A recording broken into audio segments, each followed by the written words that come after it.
Jangan lupa di like dulu, kemudian di share juga ya ke sosial media kalian. Terus yang belum subscribe, langsung saja tekan tombol subscribe-nya, aktifin juga tombol. Nah, pada NFA tidak tepat satu itu bisa berarti transisinya ke satu state selanjutnya ya, bisa ke dua state selanjutnya, atau lebih dari dua state selanjutnya, atau bahkan tidak ada transisi ke state selanjutnya sama sekali. Kita akan menggunakan contoh untuk menjelaskan apa itu NFA secara lengkap sebagai berikut di antaranya. Kita pakai contoh yang pertama deh ya. Kalau teman-teman amati, diagram state ini tidak terlalu berbeda jauh dengan DFA yang sudah kita punya di contoh sebelumnya. Yang berbeda barangkali nanti pada hasil transisinya teman-teman. Secara formal, di contoh ini nih ya, dia akan sama dengan DFA karena FXA itu punya tuple yang sama, inputnya adalah 5. Nah, kalau dikonfigurasikan, teman-teman masih punya tuple yang sama. Kita punya Q sebagai himpunan state yang dimiliki ada key 0, key 1, dan key 2 di sebelah sini.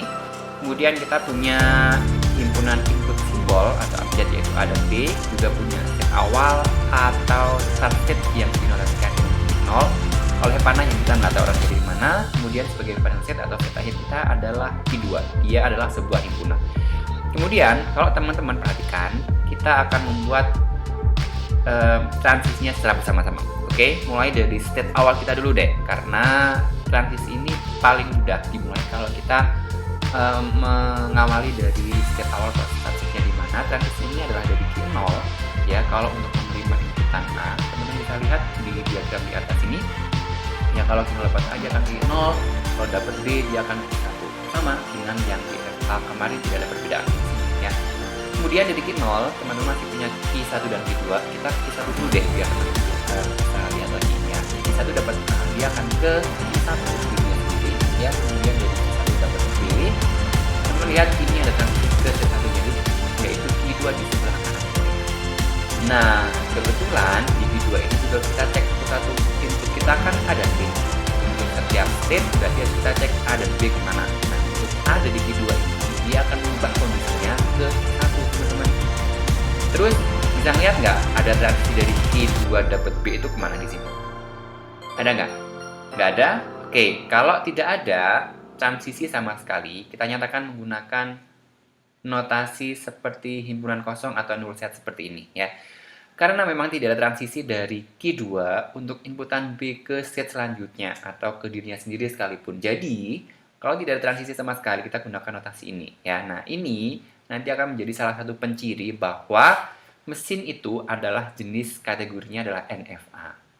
Oke, kalau diterjemahkan ke dalam tabel, teman-teman tidak ada yang sulit ya. Di sini tinggal diubah saja dari transisi yang manual tadi kita ubah menjadi dalam tabel, maka bentuknya akan seperti ini teman-teman. Nah, kalau diperhatikan ya, hasil transisi ini semuanya dituliskan sebagai himpunan state. Ini salah satu penulisan yang diaju pada referensi yang kita pakai ya, bahwa semua hasil transisi itu untuk state selanjutnya, maaf ya, kondisinya agak mendung dan hujan di luar, jadi mungkin teman-teman mendengar suara ayam, mendengar suara geledek kali ya, pokoknya nggak mengganggu fokus lah ya. Oke, ini kalau teman-teman lihat, kita nulisnya adalah sebagai himpunan ya, karena memang untuk transisi yang ada pada NFA itu hasilnya akan nyatakan sebagai sebuah himpunan di sini, meskipun hanya ada satu buah elemen pada masing-masing anggotanya. Nah, kalau diamati ya, tadi definisi dari NFA itu ya, untuk setiap input simbol A misalkan atau B misalkan, kita kasih ke satu buah state masing-masing itu tidak selalu ada satu state selanjutnya. Ya, boleh state-nya itu lebih dari satu atau nggak ada transisi sama sekali. Ini dibuktikan dengan ini contohnya. Ya, key 2 ini kalau dapat B, teman-teman perhatikan, dia nggak ada transisi sama sekali. Ini kita notasikan dengan null state atau himpunan kosong seperti ini ya. Ini salah satu karakteristik yang dimiliki oleh NFA yang membedakan dia dengan DFA.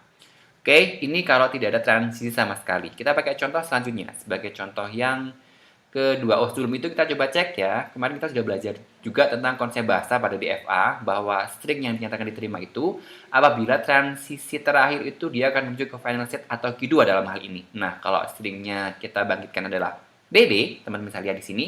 Ternyata B yang pertama transisinya adalah ke key 1 dan yang B kedua dia masuk ke key 2, teman-teman. Oleh karena itu, kita menyatakan bahwa Key 2 ini sebagai final state, dengan demikian string BB ini diterima oleh mesin NFA kita ya. Kemudian teman-teman bisa ngecek lagi apakah AB ini diterima atau tidak, karena kalau terakhir, kalau nggak salah nih ya, teman-teman nanti cross check ulang lagi deh, kalau salah nanti komentar ya.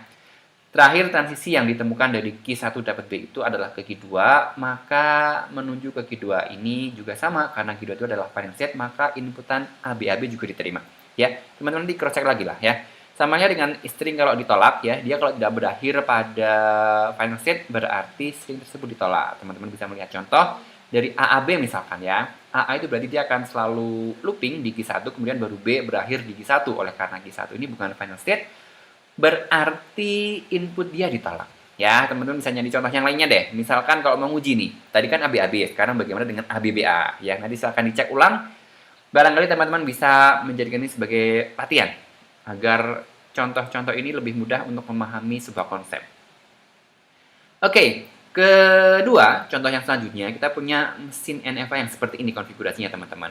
Dari sini, kita definisikan secara formal menggunakan 5 tuple, 4 diantaranya adalah seperti ini, key 0, key 1, ada AB sebagai inputan, state awal kita adalah key 0, dan final state kita adalah, himpunan final state kita adalah key 1, kemudian tinggal kita bikin tabelnya. Saya rasa nggak perlu membuat transisi manual satu-satu karena saya yakin teman-teman sudah semakin paham caranya.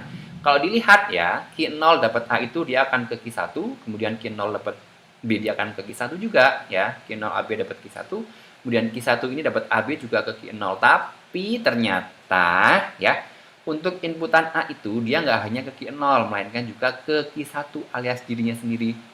Jadi, kalau key 0, key 1 ya di sini, inputan A ini dia nggak bisa ditulis cuma 1 karena memang tujuannya adalah 2. Sehingga teman-teman bisa menulis key 1 dapat A adalah ke key 0 dan ke key 1 di sini. Oke, bandingkan dengan contoh 1 tadi ya, bisa melihat kan perbedaannya. Kalau tadi 0 itu nggak ada transisi ke state selanjutnya sama sekali. Kalau lebih dari 1 berarti dia menuju 2 paling tidak transisi selanjutnya untuk input yang sama. Nah, kalau teman-teman bingung dengan definisi NFA atau DFA di awal tadi, mudah-mudahan contoh ini bisa menguatkan konsep kalian tentang FSA itu dengan lebih baik lagi ya. Biasanya karena dengan contoh akan lebih mudah untuk dipahami. Ya, teman-teman nanti silakan uji bagaimana kalau kita kasih string A dan string AAA misalkan ya. Oke deh, kalau A itu ya, dia adalah transisinya. Transisi dari key 0 dapat A, dia akan berakhir di key 1. Oke, dia diterima ya. Terus bagaimana kalau AA-nya itu berulang sebanyak 3 kali? Oke. A yang pertama, bisa jadi key 0 dapat A adalah ke key 1. Ini adalah A yang pertama. Kemudian A yang kedua itu boleh jadi dari key 1 ke key 0. Ya, key 1 ke key 0 kan ini bisa. Betul? Oke, sekarang berarti kita di key 0 deh. Dari key 0, dia balik lagi. Dapat inputannya itu adalah ke key 1. Dengan demikian, final state kita adalah key 1, menyebabkan AAA ini akan diterima, teman-teman. Atau, kalau tidak menggunakan cara yang tadi, boleh kok misalkan kita menggunakan inputan A yang pertama ini, dari key 0, ya, dia menuju ke key 1 dulu. Key 0 dapat A ke key 1 dulu. Kemudian untuk A yang kedua belakangnya ini, kita gunakan transisi yang ini deh ya, yang dia looping ke dirinya sendiri. A pertama pakai ini, A kedua juga pakai ini. Dia berakhir di key 1 bukan? Iya, kalau ternyata sama, berarti kita boleh menggunakan cara yang manapun. Apakah cara yang pertama tadi, key 1, key 0, key 1, atau pakai cara yang kedua, key 0, key 1, dan key 1. Oke? Kalau seandainya teman-teman ada lebih dari satu kemungkinan string itu diterima atau ditolak, cari transisi yang memungkinkan string itu diterima. Ya, kita ulang lagi deh. Kalau ada lebih dari satu kemungkinan sebuah string itu bisa diterima atau ditolak, maka cari transisi yang paling memungkinkan agar string itu diterima. Harus optimis nih ya. Kalau awalnya ditolak, kita harus percaya bahwa dengan tekad dan usaha, kita pasti bisa diterima. Mudah-mudahan begitu ya. Itu adalah contoh konsep pada NFA. Nanti teman-teman bisa mencari contoh yang lainnya. Oke? Nah, sekarang contoh yang ketiga, kita menggunakan kebalikannya. Kalau tadi kita bikin dari state diagram menjadi tuple yang ada 5, sekarang kita balik lagi ya. Kita balik deh. Dari 5 buah tuple yang kita ketahui, kita coba bikin state diagramnya. Sama, kita punya 3 buah state di sini ya. Kita punya key 2, key 4, dan key 7 ya. Ini bisa melihat adanya key 2, kemudian key 4 dan key 7. Ini teman-teman bisa ngecek bahwa sama dengan prinsipnya di Eva kemarin ya. Hujan semakin deras. Mudah-mudahan suaranya nggak terlalu noise ya. Oke, jadi 3 buah set ini teman-teman lihat bahwa adanya Q7 sebagai set awal, maka kita bolehlah mengasih panahnya di sini misalkan ya. Kemudian ada set akhirnya adalah Q2 dan Q7. Ini kita nyatakan sebagai Q2 dan Q7. Begini teman-teman, jangan salah notasi karena kalau kita kehilangan titik koma di programming aja kita akan error gitu ya. Apalagi definisi NFA itu harus benar persis kayak kalian bikin programming, maka tidak ada boleh notasi yang keliru. Oke, final setnya sudah. Sekarang kita cari untuk intinya adalah 01. Kita terjemahkan di tabel transisi ini ke dalam diagram di sebelah kanan kita ya. Jadi kedua dapat 0 itu dia akan ke Q4. Jadi tinggal digambarkan saja. Ini adalah dari Q2 dapat Q0, Q2 dapat 0 ke Q4. Kemudian dari Q2 untuk inputan 1 dia nggak akan ada transisi keluar teman-teman karena memang tidak dinyatakan oleh transisi manapun di sini. Dia digambarkan dengan notasi bulan kosong atau nulisan di situ. Ya. Kemudian dari Q4 itu untuk inputan 0 dia akan ke Q7 mana pensilnya? Q4 ke 0 dia akan ke Q7 dan untuk inputan 1 dia juga ke Q7 ternyata. Ini adalah 0 dan 1 begini ya. Oke, Q2 oke, Q4 sudah, sekarang kita ke Q7 teman-teman. Q7 ini untuk inputan 0 akan ke Q2, jadi kita ngasih panahnya ke sini ya. Ini adalah untuk inputan 0, kemudian untuk inputan 1 dia ke lebih dari satu set di sini. Teman-teman bisa lihat ada Q2 dan Q4, maka dari Q7 untuk inputan 1 dia adalah ke Q2. Berarti kita kasih 1 di sini karena sudah ada transisi sebelumnya ya. Kita manfaatkan itu biar enggak biar lebih optimal lagi menuliskan ya. Kemudian untuk Q7 dapat 1, dia adalah ke Q4. Berarti kita kasihlah transisi ke Q4. Misalkan saya mau ngasih di sini deh ya, bentuknya yang manapun atau bagaimanapun boleh. Yang penting notasinya lengkap dan benar. Oke, kurang lebih gambarnya adalah seperti ini. Kita sudah mengetahui final shape-nya. Jadi kalau gambarnya lebih estetis itu adalah seperti ini teman-teman ya. Mudah-mudahan sama dengan yang barusan kita gambar. Nah, ini adalah contoh yang ketiga. Saya ingin teman-teman fokus dulu ke contoh 1, 2, dan 3, karena di situ teman-teman bisa memahami dengan lebih lanjut lagi tentang konsep NFA dan contoh-contohnya. Kalau sudah, Semoga bermanfaat. Terima kasih.